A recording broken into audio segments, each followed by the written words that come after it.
Hi friends, welcome back to my channel. അപ്പോൾ Dhanya Mary Varghese വീണ്ടും വാർത്തകളിൽ ഇടം പിടിച്ചിട്ടുണ്ട്.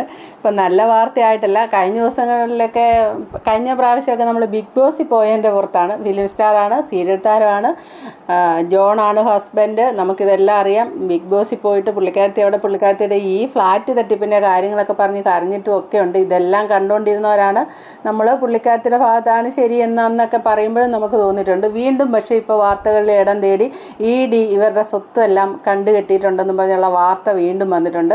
അത് നിസ്സാരമായ ഒരു വാർത്തയല്ല. ചുമ്മാ ഒരു ഈ ഓൺലൈൻ തട്ടിപ്പ് എന്തേലോ അല്ലെങ്കിൽ ഏതെങ്കിലും ഒരു ഡിസൈനറിൽ നിന്ന് എന്തെങ്കിലും സ്ഥാപനത്തിൽ നിന്ന് നമ്മളൊരു 10,000 രൂപ കൊടുത്തൊരു സാധനം മേടിച്ചു, അത് നമ്മളെ പറ്റിച്ചു, അങ്ങനെയൊക്കെയുള്ളൊരു വാർത്ത എന്ന് പറഞ്ഞാൽ അത്രയും കാശേ ഉള്ളൂ. ഇത് ഫ്ലാറ്റ് വില്ല തട്ടിപ്പെന്ന് പറഞ്ഞാൽ കോടികളാണ് അതിൻ്റെ തട്ടിപ്പ്, ലക്ഷങ്ങളും കോടികളും വരും.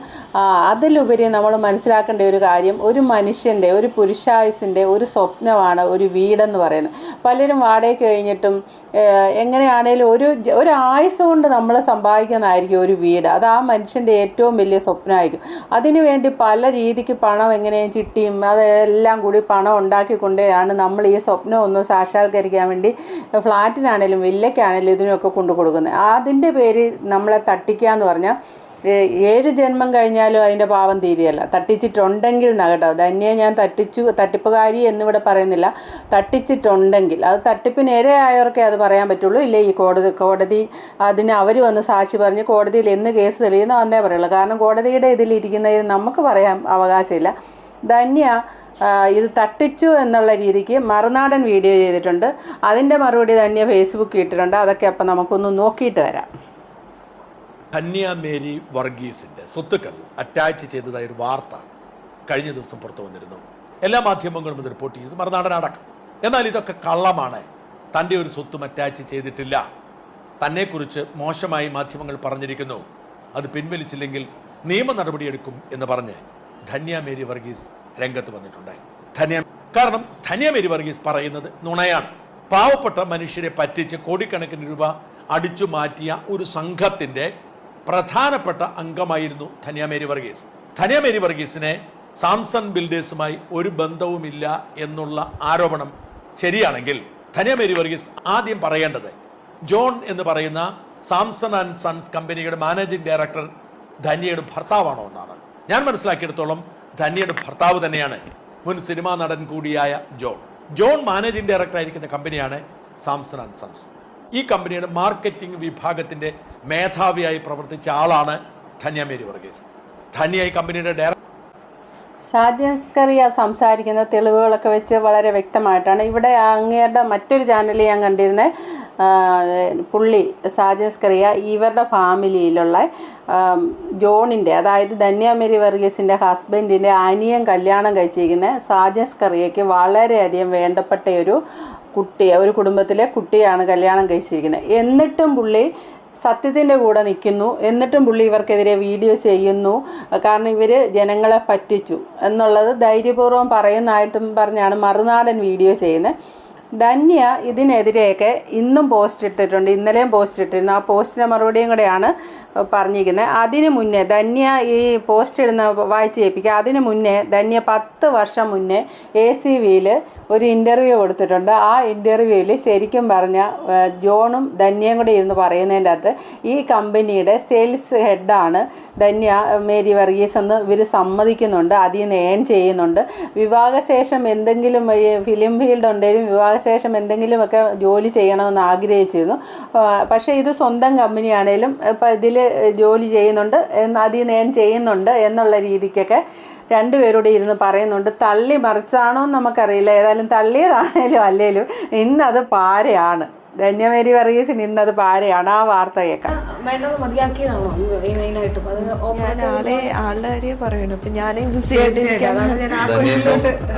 സെയിൽസ് ഹെഡാണ്, സെയിൽസ് ഡയറക്ടറായിട്ട് ഞാനൊരു തസ്തിക കൊടുത്തു.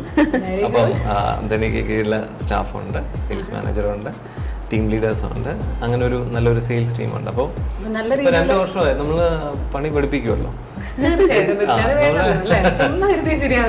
ഒരു തൊഴിൽ പഠിപ്പിച്ച്. അപ്പോൾ നമ്മുടെ കൂടെ നമുക്ക് ഇൻഹൗസ് തന്നെ നമുക്കിപ്പോൾ ശമ്പളം കൊടുത്താലും നമ്മുടെ ഫാമിലിയിൽ തന്നെ തിരിച്ചു വരും. പക്ഷേ ആള് ഇങ്ങനെ പഠിപ്പിച്ചെടുത്തെങ്കിലും എനിക്ക് ആഗ്രഹം ഉണ്ടായിരുന്നു വർക്ക് ചെയ്യണം എന്നുള്ളത്. കാരണം ഫിലിമിൽ നിൽക്കുമ്പോൾ തന്നെ ആഫ്റ്റർ മാരേജ് വർക്ക് ചെയ്യണം, സ്വന്തമായിട്ട് എയിം ചെയ്യണം, അങ്ങനെയാണ് ഞാൻ പ്ലാൻ ചെയ്തിട്ടുണ്ടായിരുന്നത്. പക്ഷെ ആ ദൈവം സഹായിച്ച് അതുപോലെ തന്നെ വന്നു. പക്ഷെ സ്വന്തം കമ്പനിയിൽ നിന്ന് മാത്രം.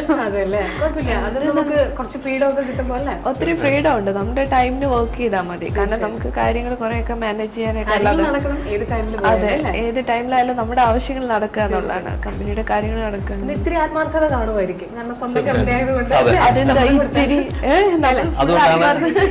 അതുകൊണ്ടാണ് ഞാൻ അതിന്റെ ഒരു കോറായിട്ടുള്ള ഒരു ഇതിലില്ല മാർക്കറ്റിംഗ്. എനിക്ക് ചോദിക്കാം അതെന്താ കസ്റ്റമർ എന്താ ഫോളോ അപ്പ് ചെയ്തു. മാർക്കറ്റിംഗ് ഹെഡ് അല്ലെ സെയിൽസ് ഹെഡ്, ആ ഒരു വേക്കൻസിയുടെ പ്രത്യേകത എന്താണെന്ന് നിങ്ങൾക്കറിയാം? ഇവർ ഈ പറഞ്ഞത് സത്യമാണെങ്കിൽ, അതോ ഇന്ന് അന്ന് തള്ളിമറിച്ചാണോ എന്നറിയില്ല. തള്ളിമറിച്ചെങ്കിൽ അത് നല്ല പണിയായി. മാർക്കറ്റിംഗ് ഹെഡും സെയിൽസ് ഹെഡും എന്നൊക്കെ പറഞ്ഞാൽ ഇപ്പം തന്നെ നമ്മളൊരു കാറ് മേടിക്കാൻ ഒരു ഷോറൂമിൽ പോകുമ്പോൾ ഇന്ന കാറെന്നൊക്കെ വേണമെന്നുണ്ടായിട്ട് നമ്മൾ പോയാൽ പോലും അവിടെയുള്ള സെയിൽസ് അല്ലെ ഹെഡായിട്ടുള്ള സെയിൽസ് എക്സിക്യൂട്ടീവ് അല്ലെ അവരുടെ ഇതൊക്കെ അവർ സംസാരിച്ച് മറ്റൊരു വണ്ടിയിലേക്ക് നമ്മളെ ആകർഷിപ്പിക്കും. അതായത് അവർക്ക് ആ സംസാരിച്ച് നമ്മളെ വീഴിക്കാനുള്ള ഒരു കഴിവാണ്. അതായത് സംസാരത്തിലൂടെ നമ്മുടെ ബ്രെയിൻ വാഷ് ചെയ്യുന്ന പോലെ നമ്മളെ മാറ്റിയെടുക്കും. ഈ സെയിൽസിൻ്റെ മാർക്കറ്റിങ്ങിൻ്റെയൊക്കെ മുന്നിൽ വരുന്നവർ നല്ലതായിട്ട് കമ്മ്യൂണിക്കേഷൻ സ്കില്ലൊക്കെ ഉള്ളവർ, അവർ സംസാരിച്ച് ആടിനെ പട്ടിയാക്കുക എന്ന് പറയുന്ന പോലെ ചെയ്യാനുള്ള കഴിവുള്ളവരാണ്. നമ്മൾ എത്ര ഇതായിട്ട് നിന്നാലും അവർ നമ്മളെ അങ്ങോട്ട് മറിച്ചിടാനുള്ള ഒരു കഴിവാണ്. ആ ട്രെയിനിങ്ങും കിട്ടും അവർക്ക്. ഇവിടെ ഇപ്പം ധന്യ മേരി വർഗീസ് സെയിൽസിൻ്റെ ഹെഡ്, മാർക്കറ്റിംഗ് ഹെഡ് ആണെങ്കിൽ ഈ വരുന്നവർ, ഈ വീടെടുക്കാനും വില്ല എടുക്കാനും വരുന്നവരിലൊരു പ്രശ്നമുണ്ട്. ഇവർ ഫിലിം സ്റ്റാറും ഒക്കെ ആകുമ്പോൾ ഈ ഓൾറെഡി ഒരു പരിചയമില്ലാത്ത ഒരു വ്യക്തിയുടെ വായിൽ നിന്ന് ആ ഒരു വില്ലയെപ്പറ്റി അല്ലെ അവരുടെ വില്ലയുടെ ഗുണഗണങ്ങളെപ്പറ്റി അല്ലെ അവരുടെ ഫ്ലാറ്റിൻ്റെ ഗുണങ്ങളെപ്പറ്റിയൊക്കെ പറയുമ്പോൾ നമ്മൾ ചിലപ്പോൾ ഒരു അവിശ്വാസം വരാം. പക്ഷേ ഇവർക്കൊരു താരപരിവേഷം ഉള്ളതുകൊണ്ട് തന്നെ ഇവർ പറയുമ്പോൾ അത് കേൾക്കുന്നതേ പടി വിശ്വസിക്കുക, അത് റെസ്പെക്റ്റോടെ അവരെ കാണുക, അവരുടെ വായിൽ നിന്ന് വീഴുന്ന ഓരോന്നും വില കൊടുത്ത് നമ്മൾ സ്വീകരിക്കുക. ഇങ്ങനെയൊക്കെയുള്ള ഒരു പ്രശ്നമുണ്ട് ജനങ്ങളുടെ ഇടയിൽ. അപ്പോൾ ഇവരുടെ ഈ താരപരിവേഷം ജനങ്ങളെ പറ്റിക്കാൻ വേണ്ടി മാർക്കറ്റിംഗ് ഹെഡായിട്ട് ഇരുന്ന് ധന്യ മേരി വർഗീസ് ജോലി ചെയ്തിട്ടുണ്ടെങ്കിൽ, എന്നിട്ട് ആ ജനങ്ങളെ പറ്റിച്ചിട്ടുണ്ടെങ്കിൽ അതൊരു വലിയ തട്ടിപ്പാണ്. അത് വളരെയധികം പാപം ശാപവും എല്ലാം വാങ്ങിക്കിട്ടും. ഞാൻ ആദ്യം പറഞ്ഞ പോലെ ഒരു മനുഷ്യൻ്റെ ഒരു 1000 രൂപ ഏതെങ്കിലും തട്ടിപ്പിൽ പോകുന്ന പോലെയോ, സാരി വാങ്ങി ചുരിദാർ വാങ്ങി എന്നൊക്കെ പറഞ്ഞിട്ട് ഓൺലൈനിൽ കാണുന്ന പോലെ അതൊന്നും അല്ല.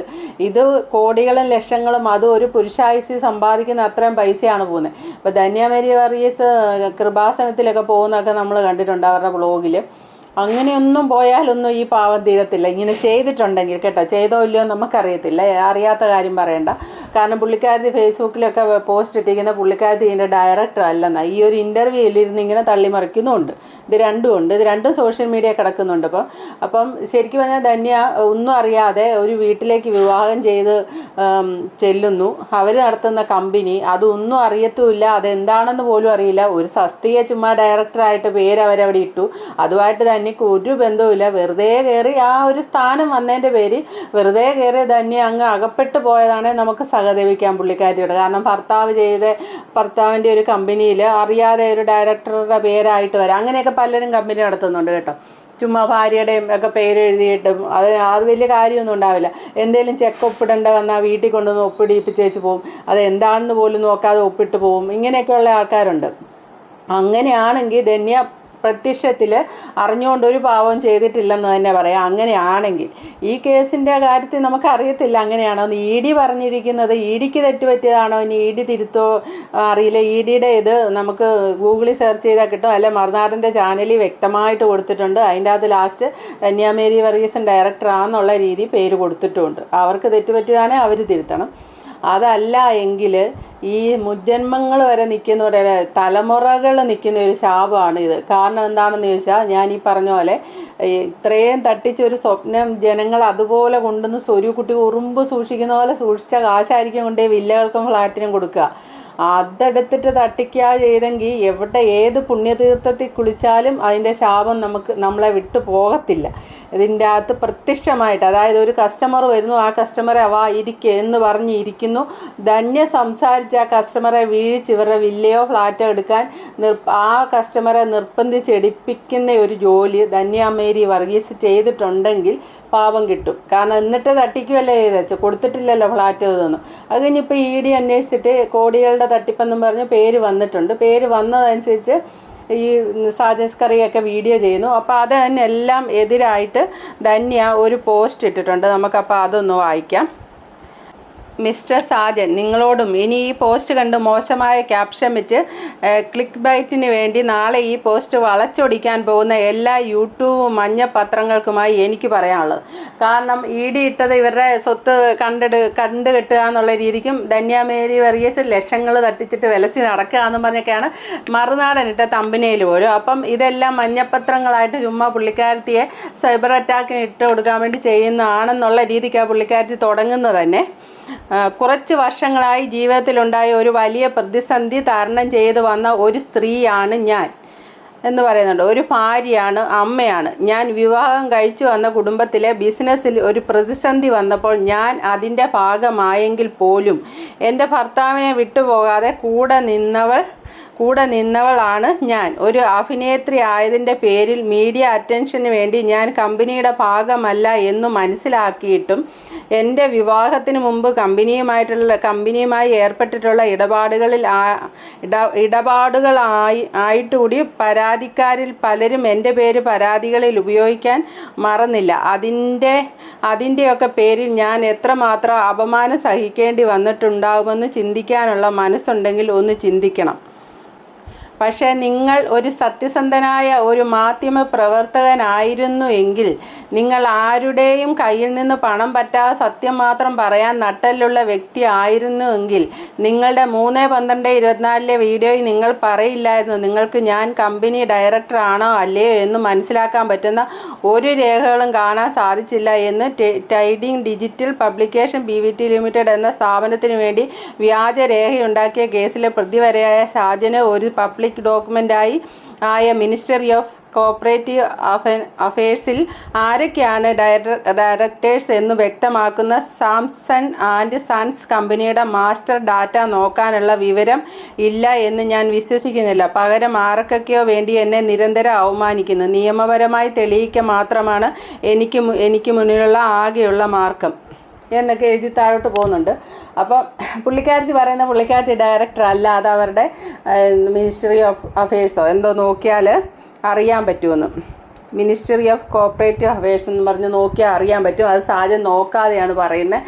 പുള്ളിക്കാരി ഡയറക്ടർ അല്ല എന്നൊക്കെയാണ് പുള്ളിക്കാരത്തി പറയുന്നത്. ഡയറക്ടറും അല്ല, ഒരു ബന്ധവുമില്ല. അവരുടെ ഹസ്ബൻഡും ഫാമിലിയും നടത്തിയ ഒരു ബിസിനസ്സിൽ അറിയാതെ വന്ന് പേര് വന്നതിൻ്റെ എന്തിൻ്റെയൊക്കെയോ പേര് എല്ലാവരും കൂടി പീഡിപ്പിക്കുകയാണെങ്കിൽ പുള്ളിക്കാരത്തി സത്യം പറഞ്ഞാൽ പാവമാണ്. ഒന്നും അറിയാതെ ചുമ്മാ ചെന്ന് പെട്ട പോലെയാണ്. അതല്ല, ED ഇട്ടിരിക്കുന്നത് ധന്യ മേരി വർഗീസിൻ്റെ പേര് അവർ എഴുതിയിട്ടുണ്ട് ഡയറക്ടർ എന്നും പറഞ്ഞ്. അത് കണ്ടിട്ടാണ് സാജനൊക്കെ ചെയ്യുന്നത്. പക്ഷേ സാജന് റീചെക്ക് ചെയ്ത് മനസ്സിലാക്കാമായിരുന്നൊക്കെയാണ് പോസ്റ്റ് ഇട്ട് വെച്ചിരിക്കുന്നത്. ഇതിലിപ്പോൾ ആര് പറയുന്ന സത്യം എന്ന് നമുക്കറിയില്ല. എനിക്കിവിടെ ഒന്നേ പറയാനുള്ളൂ, ഈ തട്ടിപ്പിലൊന്നും ധന്യ വന്ന് പെട്ടിട്ടില്ല എങ്കിൽ, അറിയാതെ ഹസ്ബൻഡും അവരുടെ വീട്ടുകാരും ചെയ്തതിൻ്റെ അകത്ത് പേര് വന്നു പോയതാണെങ്കിൽ അവർ മാപ്പർഹിക്കുന്ന ഒരു വ്യക്തിയാണ്. അതല്ല, സെയിൽസ് ഹെഡായിട്ട് നേരത്തെ ജോൺ പറഞ്ഞ പോലെ സെയിൽസ് ഹെഡായിട്ടിരുന്ന് ജനങ്ങളെ ക്യാൻവാസ് ചെയ്ത് ഇതിലോട്ട് വലിച്ചിട്ട് അവരുടെ കോടികൾ തട്ടിയെടുത്തിട്ടുണ്ടെങ്കിൽ ഒരു കൃപാസനം മാതാവിന് രക്ഷിക്കില്ല. അനീതിക്ക് കൂട്ട് നിൽക്കുകയല്ല ഒരു മാതാവ്. അത് തലമുറകൾ നിൽക്കും. നമ്മൾ സമ്പാദിക്കുന്ന എന്തിനു വേണ്ടിയാണ്? നമ്മുടെ അടുത്ത തലമുറയ്ക്ക് വേണ്ടിയാണ്. നമ്മൾ പലരും ഈ മരിച്ചു കിടന്ന് ഉറക്കവും ഇല്ലാതെ അധ്വാനിച്ച് നമ്മുടേതായ സുഖസൗകര്യങ്ങൾ മുഴുവൻ നമ്മൾ കട്ട് ചെയ്ത് വേണ്ടെന്ന് വെച്ച് എല്ലാം അടുത്ത തലമുറയ്ക്ക് വേണ്ടി ഇങ്ങനെ സമ്പാദിക്കും. ഇത് മലയാളികളുടെ ഒരു രീതിയാണ്. നമ്മളുടെ ഒരു സന്തോഷവും സ്വീകരിക്കില്ല. മലയാളിയുടെ ഒരു പൊതു രീതിയെപ്പറ്റി പറയുന്നതൊക്കെ അവരെന്നും പഴുത്ത വെറ്റില തിന്നുന്നു. പണ്ടത്തെ കാലത്തൊക്കെ മുറുക്കുന്ന ഒരു കാലമുണ്ടല്ലോ, വെറ്റില നല്ല പച്ച വെറ്റിലയിൽ ചുണ്ണാമ്പും എല്ലാം തേച്ച് പുകയിലയും എല്ലാം ആയിട്ട് മുറുക്കുമല്ലോ. അപ്പോൾ ആ മുറുക്കുന്ന കാലത്ത് പലരും ചെയ്തുകൊണ്ടിരിക്കുന്ന കാര്യം, എന്നും അവർ ഫ്രഷ് വെറ്റില കിട്ടും. നല്ല അന്നാരം പറിച്ചുകൊണ്ട് വന്ന വെറ്റില. അപ്പോൾ തലേദിവസത്തെ വെറ്റില കാണും, അത് പഴുത്തായിരിക്കും. അവരപ്പം തന്നെ ഈ പച്ച വെറ്റില അവിടെ വെച്ചിട്ട് ഈ പഴുത്ത വെറ്റിലയെ തിന്നുന്നത്. അപ്പോൾ ഈ ജന്മം മുഴുവൻ അവർ തിന്നുകൊണ്ടിരുന്നത് എന്താണെന്ന് ചോദിച്ചാൽ പഴുത്ത വെറ്റിലയെ തിന്നുന്നുള്ളൂ. ഒരൊറ്റ വട്ടം പോലും പച്ച വെറ്റില അവർ തിന്നുന്നില്ല.